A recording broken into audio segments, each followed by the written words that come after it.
İstər yaz olsun, istər payız, istər günəşli olsun, istərsə də dumanlı, bu bölgənin hər dağı, hər yamacı gözəldir.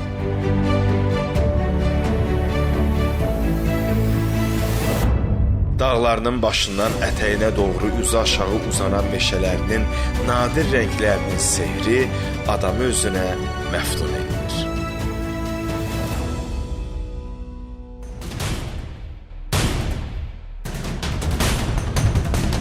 Onun təbiəti pərilər kimi saf və gözəldir. Azərbaycanın rənglər diyarı.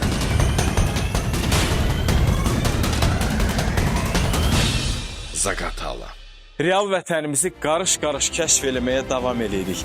Bu dəfə biz dağlarının başında göl, sinəsində qala bəsləyən, 500-dən çox yaşı olan çınar ağacları ilə, qədim abidələri ilə, dadlı ləzzətli mətbəxi ilə öyünən Azərbaycanın gözəl bir güşəsindəyik. Biz Zaqataladayıq. Salam Zaqatala.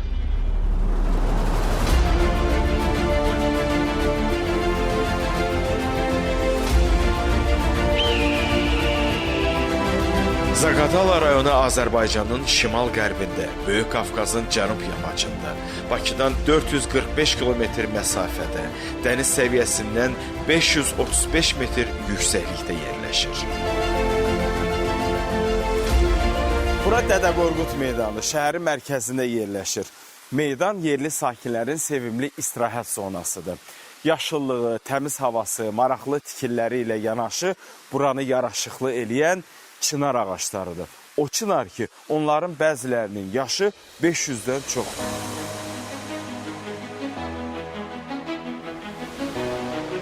Dədə Qorqud meydanı adlandırılan Zaqatala meydanı tarixi baxımdan çox qədim məkan sayılır. Əzəmətli çınarlarla əhatə olunan meydan illər boyu Zaqatala sakinlərinin istirahət, yığıncaq yeri olur. Ərazi vaxtilə Çınar meydanı adı ilə tanınırdı. Meydan bugün də öz yaraşığı və imkanları ilə nəinki yerli sakinlərin, həm də gələn qonaqların zövqünə oxşuyur.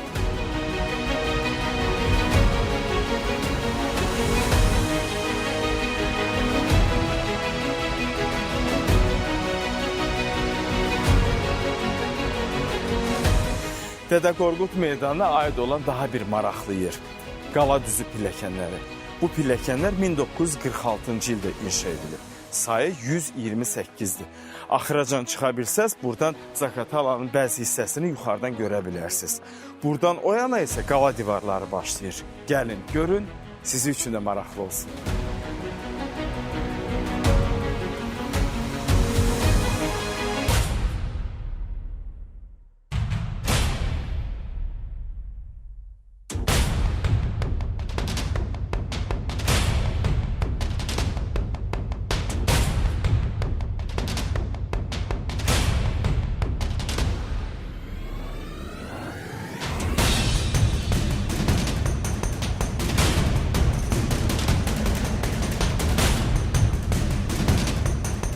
Şəhərə gələn qonaqların seyr elədikləri ilk qala Zaqatala qalasıdır. Vaxtilə burada toplarla təchiz edilmiş qarnizon, qərargah və xəzinə saxlanılıb. Bu qala Zaqatala qalasıdır. Ərazisinə görə ən böyük qala hesab olunur Zaqatalada. 1830-cu ildə inşa edilib. Hal-hazırda qoruq kimi fəaliyyət göstərir və daxilində 20-yə yaxın yerli əhəmiyyətli abidə var.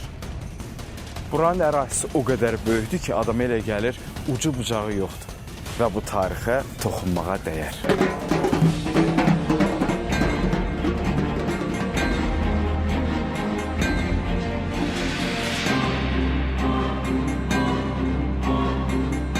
Artıq 1830-cu ildə Zaqatala qalasının divarları hazır idi. Üçbucaq şəkildə olan qalanın iki tərəfi şərq və qərbdən sıldırımdır. Şimal tərəfdən isə yer səviyyəsindədir. Divarların uzunluğu 3000 metr, hündürlüyü 3, bəzi yerlərdə isə 5 metrdir. Qalanın 3 böyük qapısı var. Qalanın ərazisində vaxtilə filmlər də çəkilib. Yenilməz Batalyon, Cavad xan filmlərindəki bəzi fraqmentlər Zaqatala qalasına lentə aldı.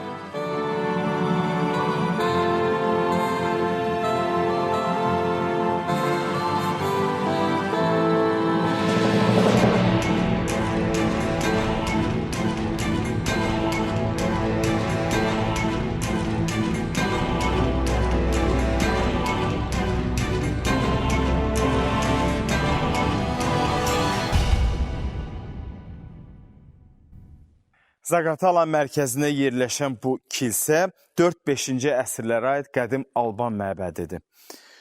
Qırmızı kərpişdən hörülən bu binanın içərisindəki zəng qülləsi xüsusilə diqqəti çəkir.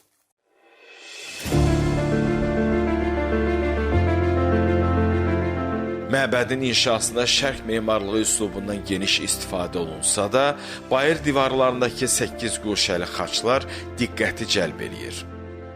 Məbəddəki bir sıra elementlər sonradan əlavə edilib. Sovet hakimiyyəti dövründə isə məbədin divarlarının boyandığı deyilir. Deyilənə görə məbəddə hətta yanğın da baş verib. Zaqatala Çar Rusiyası tərəfindən işğal olunandan sonra 1851-ci ildə bu Alban kilsəsinin əsasında xristian pravoslav kilsəsi inşa edilib.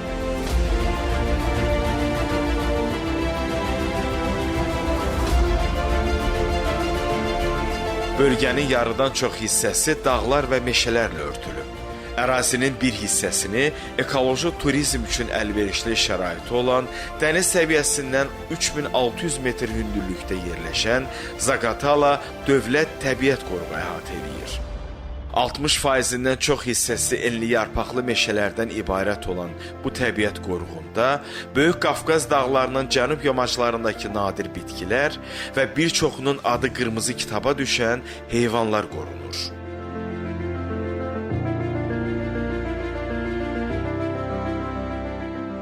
Bu qoruq 1929-cu ildə yaradılıb. Cənubi Qafqazda flora və faunanı qorumaq üçün qurulan ilk qoruqdur. Burada 1000-dən çox bitki növü var. Bu da Azərbaycan florasının 1/4 deməkdir. 12 bitki var ki burada. Onlar Azərbaycanın qırmızı kitabına düşüb, nadir bitki kimi. Çox gözəldir.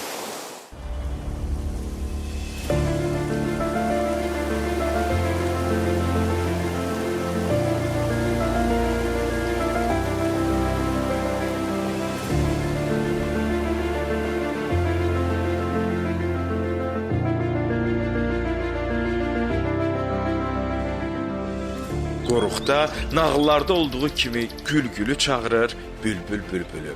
Bu mənzərəni görən insanın heyranlıq emosiyaları pik nöqtəyə çatacaq. Təbiət o qədər gözəldir ki, baxmaqla doymursan. Sözün bu təsviri vəsf eləməyə gücü çatmır. Burada təbiət özü danışır. O danışsın, siz də zövq alın.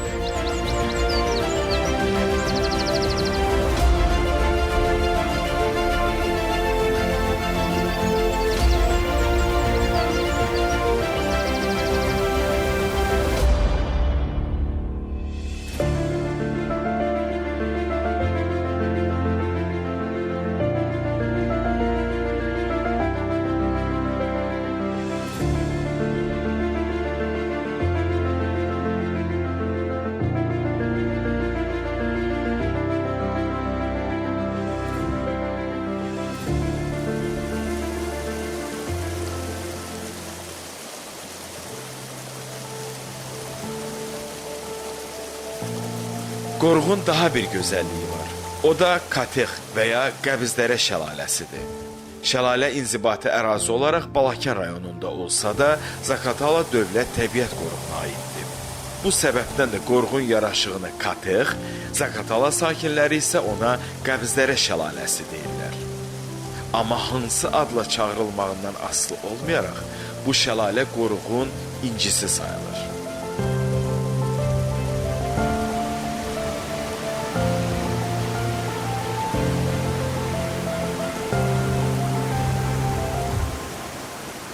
Bu şəlalənin bir dənə də özünə məxsusluğu var, o da ondan ibarətdir ki, onun suyu şəffafdır. Çünki bura qoruq ərazisi olduğu üçün yuxarıda malqara bitki örtüyünü yemir və dağlardan gələn su bitki örtüyündən sanki filtr kimi keçərək bura tökülür və bu yüzden də su şəffafdır.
Qorğun florası kimi faunası da zəngindir. Qorğun Təbiət Muzeyində bir sıra heyvanların maketini görə bilərsiniz.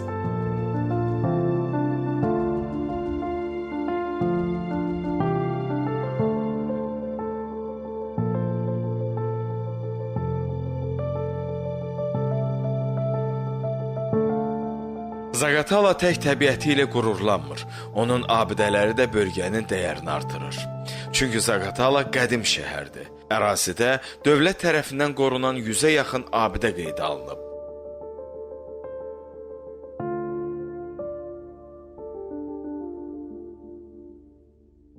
Bura Zaqatalanın Car kəndidir.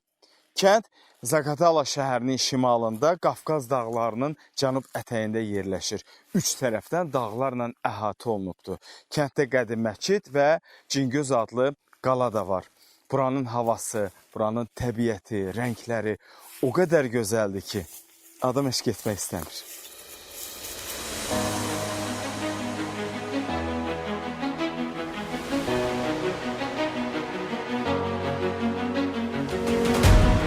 Mərkəzdən 1 kilometr aralıda yerləşən kəndin ərazisindən 2 çay axır. Bəkməz və Zilban çayları. Car kəndində diqqəti çəkən 2 tarixi abidə var. Bunlardan biri 17-ci əsrə aid Car məscididir. Məscid döyüş vaxtı düşmənin diqqətini cəlb edib dağıtmasın deyə minarəsiz inşa edilib. Kənddə qorunan ikinci abidə isə 16-cı əsrə aid Cingöz və ya Çingiz qalasıdır. Hündürlüyü 10-12 metr olan qala müdafiə məqsədi ilə tikilib. Qala şəxsi evin həyətində olmasına baxmayaraq, tarixi abidə kimi dövlət tərəfindən qorunur. Ümumiyyətlə isə Zaqatalada şəxsi evlərin həyətində Cingöz kimi abidələrə tez-tez rast gəlmək olur.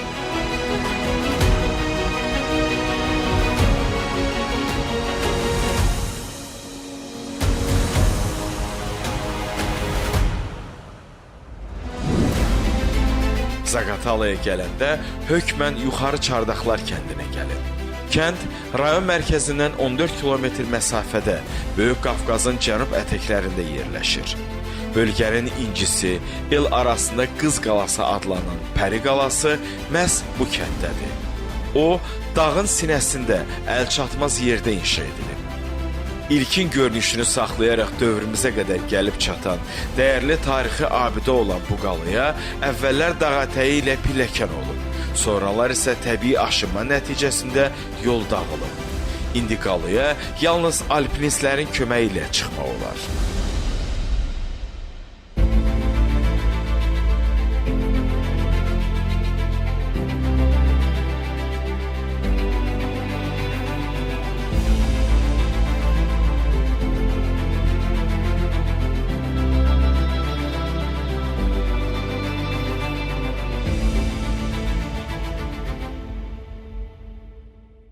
Biz artıq Azərbaycanın mirvarisi Zaqatalanın əfsanəsi olan Pəri qalasının qarşısındayıq. Bura gəlib çıxmaqdan ötürü mütləq alpinistlərin köməyini istifadə etmək lazımdır. Çünki bura piyada yol yoxdur. Bura çıxmaq olar, daha doğrusu dırmaşmaq. Alimlərin dediyinə görə bu qala 4-cü əsrdə inşa olunub. Təxminən Çin səddi ilə eyni dövrdə müdafiə qalasıdır. Bu qalanın çölü. İndi isə keçirik içəri. Ora daxil olmaq üçünsə yenə biz gördüyünüz o pəncərədən yenə bizim alpinistlərin texniki ləvazimatların vasitəsilə keçəcəyik içəri.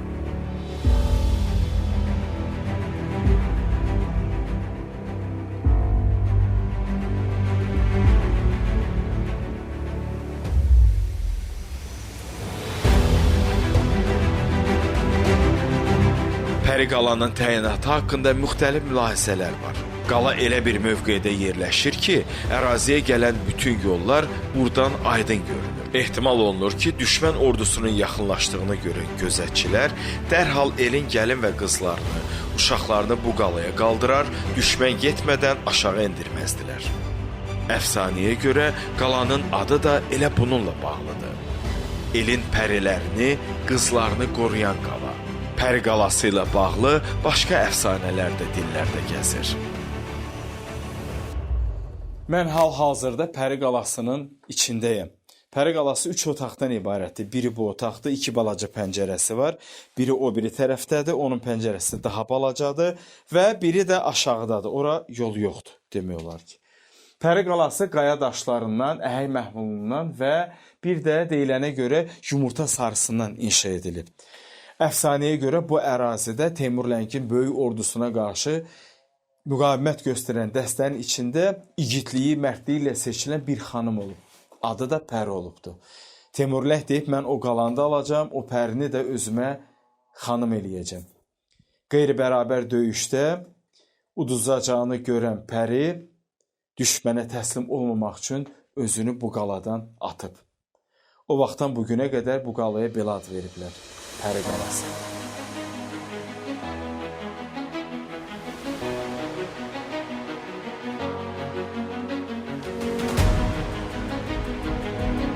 Müasir dövrdə də Pəri qalası yerli əhalinin ən çox fəxr elədiyi tarixi abidədir. Bəzi mənbələrdə bu qala Dağıçı qala da adlandırılır. Azərbaycanda, eləcə də dünyanın uca dağlarının üzərində tikilən qalalar çoxdur. Pəri qalasının əsas özəlliyi ondadır ki, qala qaya çapılaraq inşa edilib.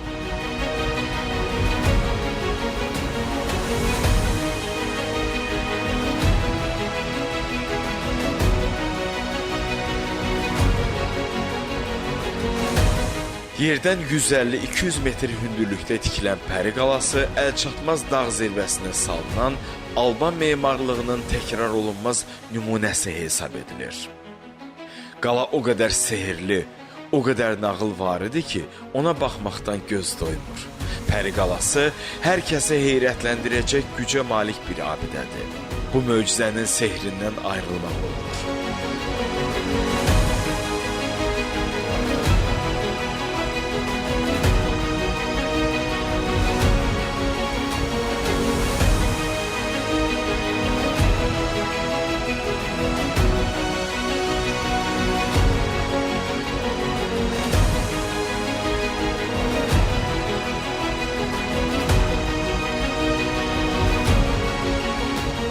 Pəri qalasının özü də möcüzədir. Onun damından açılan mənzərə də. Bu bir başqa hissdir və bu hissi sözlə ifadə eləmək çox çətindir.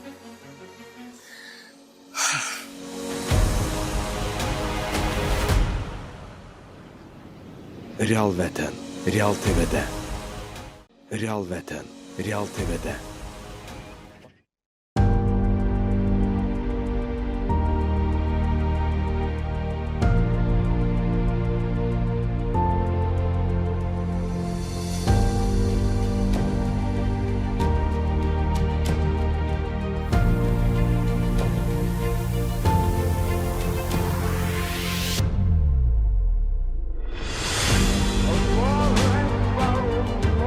Rayonun tarixi abidələrinin çoxu qədim vaxtlardan indiyə qədər salamat qalmış kəndlərdə yerləşir. Əliabad kəndində tikintisi 1604-1610-cu illərdə kənd əhalisinin yardımı hesabına aparılan məscid günümüzə sağ-salamat gəlib çatıb. Zaqatalanın Əliabad qəsəbəsində yerləşən Cümə məscidi bölgənin ən qədim məscidlərindən biridir. Deyilənə görə o vaxt kənddə 12 nəsil yaşayırmış. Bu nəsillərdən 9-u məscidin inşasına dəstək verib. Məsciddəki 9 sütun da bu 9 nəsilləri ifadə edir. Məscidin minarəsi binadan kənarda yerləşir. Minarənin hündürlüyü 19 metrdir. Cümə məscidi 15-ci əsrdən qaldığı güman edilən köhnə məscidin qalıqları üzərində tikilir.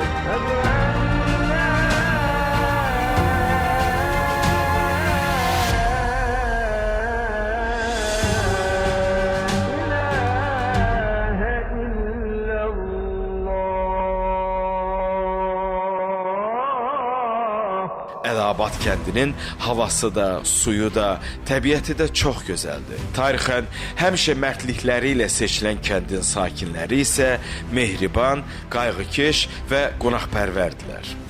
Kənddə at çapmaq bir ənənədir.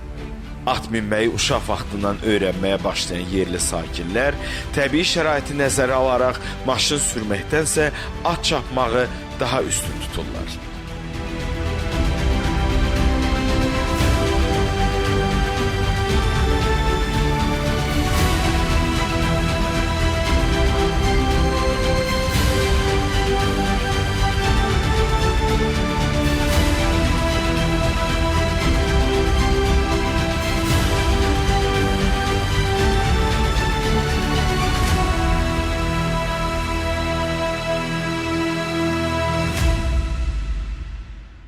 Zaqatala tarixi abidələrin sayına görə bölgədə digər şəhərlərdən heç də geri qalmır. Şəhərin daha bir tarixi abidəsi Tala kəndində yerləşir. Bu, ölçülərinə görə Cənubi Qafqazın ən möhtəşəm məscidlərindən biri sayılan 1901-1911-ci illərdə tikilən Cümə məscididir. Üç tərəfdən eyvanla əhatə edilən məscidin binasının tikintisində qırmızı kərpişdən istifadə olunub. Deyilənə görə məscidin dam örtüyünün dəmirini xeyriyyətçi Hacı Zeynalabdin Tağıyev verib. Sonradan əlavə olunan minarənin hündürlüyü 55 metrdir. Bu minarə 2014-cü ildə Mövlud Qəhrəmanovun vəsaiti hesabına 19-cu əsrdə qoyulmuş bünövrənin üzərində tikilib. Zərif naxışlarla bəzədilmiş, əl işləmələri olan taxta qapılar 100 ildən artıqdır ki, istifadə olunur. Məscid tarixi abidə kimi dövlət tərəfindən qorunur.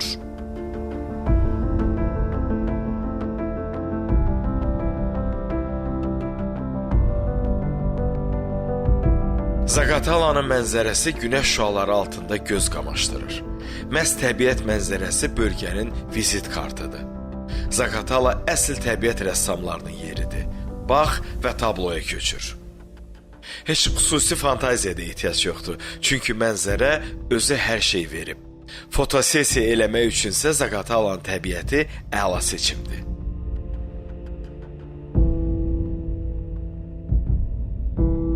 Azərbaycanın hər bölgəsinin özünə məxsus yeməkləri var. Zaqatalanda mətbəxi fərqlidir. Burada daha çox xəmir xörəklərinə üstünlük verirlər. Maxara, ət girsi, buğa düzən xəngəli kimi. Zaqatalaya qonaq gəldiniz, mütləq bunlardan birinin dadına baxın. Bu bir başqa ləzzətdir.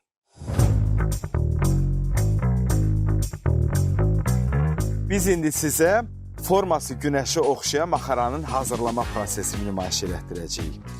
Bu işdə təbii ki, mənə kömək eləyəcək Gülpəri xanım. Necəsiz? Çox sağ olun, xoş gəlmişsiniz. Təşəkkür edirəm. Gülpəri xanım, maxaranı hazırlamaq üçün bizə nə lazımdır? Maxaranı hazırlamaq üçün bizə süd, un, yumurta, yağ. Kim istəsə üstünə şəkər tozu və ya bal əlavə eləyə bilər. Təbii ki, mən bal məsləhət görərdim. Başlayaq indi. Başlayaq. Maxara unu süddə qarışdırmaqla sacın üstündə bişirilən günəşə bənzər təamdır. El adətinə görə maxaranı daha çox yağış yağanda örtülü damın altında bişirirlər. Maxara adətən kərə yağı ilə yağlanır və balla səhər yeyilir. Əgər səhəri maxara ilə başladısa, nahara buğa-düzən və ya bu xəngəli ilə davam edin. İndi biz Zaqatalada, Zaqatala mətbəxinə xas olan daha bir yemək hazırlayacağıq. Bu xəngəldir, amma bunun adı buğa-düzən xəngəlidir. Bax belə bir ətdir, bu qaxac olunmuş ətdir də, elədir? Bəli. Demək xəmiri xəngəl halına gətirib düzürük bunun üzərinə, elədir? Və o bunun buğunda buğlandığı üçün bu xəngəldir. Buğ, yəni buğda bişən xəngəl. Buğa-düzən xəngəli adətən qaxacla hazırlanır. Əvvəlcə ət bişirilir, sonra un, duz və sudan yoğrulan xəmirdən çox nazik yuxalar yayılır. Sonra onlar uzunsov şəkildə kəsilir. Xəmirlər yağlanaraq qazandakı ətin üzərinə yığılır və onun buğunda bişirilir. Bu xəngəl məxsusi olaraq rayonun Muxaq kəndində hazırlanır. Muxağın mətbəxi kimi təbiəti də gözəldir. Bu yerlərin mənzərəsi sizə xüsusi zövq verəcək. Hazırdır, hə? Bəli. Bəh, bəh, bəh, bəh. Nuş olsun.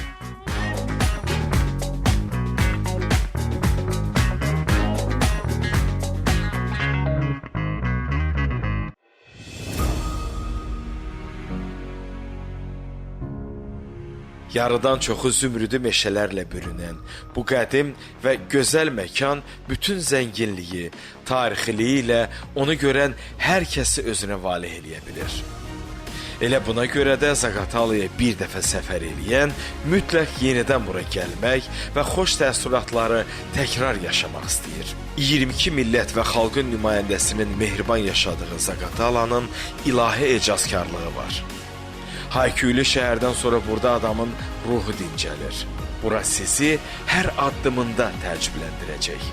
Zaqatalanın gülərüz, mehriban sakinləri isə süfrələrini qonaq olacaq hər kəslə bölüşməyə hazırdılar. Tanımadığınız adamlar sizə ilk görüşdən doğmalaşacaqlar. Yetər ki, siz qonaq gəlin.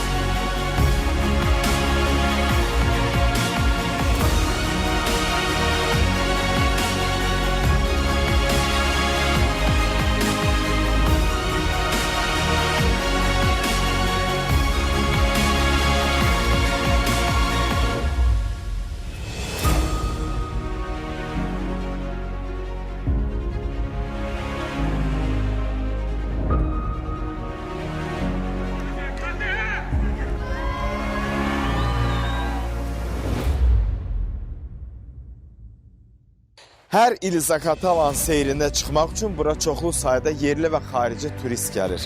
Gəlirlər ki, bu gözəllikdən zövq alsınlar. Bura çox fərqli yerdir. Buranın insanları, təbiəti, tarixi, mətbəxi çox fərqlənir. Buradakı meşələrdə adam özünü nağıllardakı kimi hiss edir. Ona görə də ayrılmaq olmur. Bir gələn, bir də gəlir. Bəs Zaqatala daha nə ilə fərqlənir? Qədim abidələri ilə, Füsunkar təbiəti ilə, Gürsulu şəlalələri ilə, mətbəxi ilə, qoz, fındıq, şabalıdı ilə, qonaqpərvərliyi, mehribanlığı ilə, İnsanların gözəlliyi ilə, dostluğu ilə, cəsurluğu, mərdliyi ilə. Burada elə yerlər, elə abidələr gördüm ki, düzü onları sözlə ifadə eləmək, onların gözəlliyini vəsf eləmək mənim üçün çox çətindir. Bu təəssüratı gəlib yerində görüb, onu duymaq lazımdır. Qısası, cənnət görmək istəyən Zaqatalaya gəlsin. Gəlin ki, real vətənimizi bir yerdə tanıyaq.